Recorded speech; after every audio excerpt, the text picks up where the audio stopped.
Hello everyone, welcome to my channel. இன்னைக்கு நம்ம standard 10th maths chapter number 2 numbers and சீக்வன்சஸ்ல exercise 2.1ல 10th sum வந்து பார்க்க போறோம். क्वेश्चनல என்ன கொடுத்திருக்காங்கன்னு பார்த்தீங்கன்னா ரெண்டு கான்சிக்யூட்டிவ் பாசிட்டிவ் இன்டிஜர்ஸ் வந்து கன்சிடர் பண்ண சொல்லியிருக்காங்க.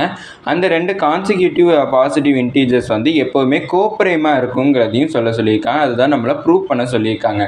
ஃபர்ஸ்ட் நம்மளுக்கு கோப்ரைம்னா என்னன்னு தெரிஞ்சுக்கணும். முதல்ல நான் ரெண்டு கான்சிக்யூட்டிவ் நம்பர்ஸ்னா என்னன்னு தெரிஞ்சுக்கணும். கான்சிக்யூட்டிவ் நம்பர்ஸ்னா என்னன்னா இப்போ 2ன்னு நான் ஒரு நம்பர் வந்து கன்சிடர் பண்ணேன்னா அதுக்கு அடுத்து இருக்கக்கூடிய நம்பர் வந்து என்னன்னு பார்த்தோம்னா 3 அப்படின்னா 2ம் 3யும் கான்சிக்யூட்டிவ் நம்பர். அடுத்தடுத்து இருக்கிற நம்பர்ஸ் தான் வந்து கான்சிக்யூட்டிவ் நம்பர்ஸ் என்று சொல்லுவாங்க. அப்படி பார்த்தா 3யோட கான்சிக்யூட்டிவ் நம்பர் வந்து 4. அப்படி பார்த்தோம்னா நான் இப்போ என்னன்னுட்டு ஒரு நம்பர் கன்சிடர் பண்ணிக்கிறேன். இப்போ இந்த என்னங்கிற நம்பரோட கான்சிக்யூட்டிவ் நம்பர் வேணும்னா அடுத்து இருக்கிற நம்பர் வேணும்னா அதோட ஒரு 1 ஆட் பண்ணனா எனக்கு கிடைச்சது. அதாவது 2ங்கிற கான்சிக்யூட்டிவ் நம்பர் வந்து 3. அப்படின்னா 3 வேணும்னா என்ன பண்ணுவோம், 2வையும் 1ஐயும் ஆட் பண்ணோம்னா எனக்கு 3 கிடைக்கும். அதனால தான் இங்கே என்னங்கிற ஒரு கான்சிக்யூட்டிவ் நம்பர் கன்சிடர் பண்ணியிருக்கேன். அதோட 1 ஆட் பண்ணி n+1ங்கிறத அந்த என்னோட கான்சிக்யூட்டிவ் நம்பர்னுட்டு கன்சிடர் பண்ணியிருக்கோம். இப்போ கோப்ரைம்னா என்னன்னு பார்ப்போம். கோப்ரைம்னா என்னென்னா இந்த n அதுக்கப்புறம் n+1, அதாவது கான்சிக்யூட்டிவ் நம்பர்ஸுக்கு நடுவில் இருக்கக்கூடிய HCF வந்து 1 இருந்துச்சுன்னா அது கோப்ரைம். அப்படி 1 கிடைக்காம வேறு ஏதாச்சும் நம்பர் HCFாக கிடச்சிச்சுன்னா அது கோப்ரைம் கிடையாது. இப்போ இந்த n+1ன்னுட்டு நான் 2 நம்பர் கன்சிடர் பண்ணியிருக்கேன். இந்த 2 நம்பரோட HCF 1 வந்துச்சுன்னா இது கோப்ரைம். அப்படி 1 வரலைன்னா இது கோப்ரைம் கிடையாது. இப்போ நம்ம அது 1 வருதான்னு பார்ப்போம். ஃபஸ்ட்டு நான் யூக்ளிட் டிவிஷன் லெம்மா ஃபார்முலா எழுதிக்கிறேன். A = BQ + R. எப்போவுமே லார்ஜர் நம்பர் தான் ஏவோட வேல்யூவாக இருக்கும். இங்கே லார்ஜர் நம்பர் வந்து n+1. அப்படின்னா n+1 = Bக்கு பதிலாக நான் n கன்சிடர் பண்ணிக்கிறேன். Q + Rன்னுட்டு எனக்கு கிடச்சிருக்கும்.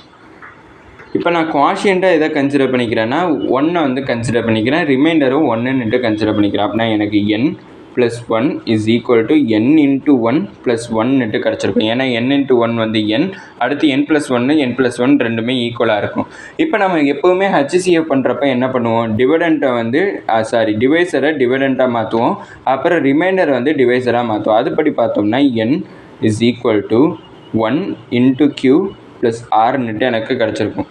அப்படி பார்த்தோம்னா எனக்கு Qக்கு பதிலாக நான் இப்போ என்ன சப்ஸ்டியூட் பண்ண போகிறேன்னா என்னை வந்து சப்ஸ்டியூட் பண்ண போகிறேன். அப்படின்னா 1 × n, அப்படின்னா 1 × n வந்து எனக்கு என்னன்னே கிடச்சிருக்கும். அப்படின்னா n = n கிடச்சப்ப n மைனஸ் பண்ணால் எனக்கு ரிமைண்டர் 0 கிடச்சிருக்கும். HCFல எப்போவுமே ரிமைண்டர் வந்து 0 வர்ற வரைக்கும் கண்டுபிடிக்கணும். நம்ம 0 வர்ற வரைக்கும் கண்டுபிடிச்சிட்டோம். எப்போவுமே டிவைசர் தான் வந்து நம்மளுக்கு HCFாக இருக்கும். இங்கே டிவைசர் வந்து பார்த்தோம்னா 1ங்கிறது தான் எனக்கு டிவைசர். அப்படின்னா HCFோட வேல்யூ 1. அப்படி HCFோட வேல்யூ 1 வந்துச்சுன்னா ரெண்டு கான்சிக்யூட்டிவ் நம்பர்ஸ் வந்து கோப்ரைம்னுட்டு நான் சொல்லியிருந்தேன் ஸ்டார்டிங்கில். அதே மாதிரி இங்கே எனக்கு கோப்ரைம், அதாவது HCFோட வேல்யூ 1 வந்திருக்கு. அப்படின்னா அந்த ரெண்டு கான்சிக்யூட்டிவ் டேர்ம்ஸோடைய HCF 1 வந்திருக்குங்கிறப்ப இது ஒரு கோப்ரைமுங்கிறத கண்டுபிடிச்சிடும். It is coprime.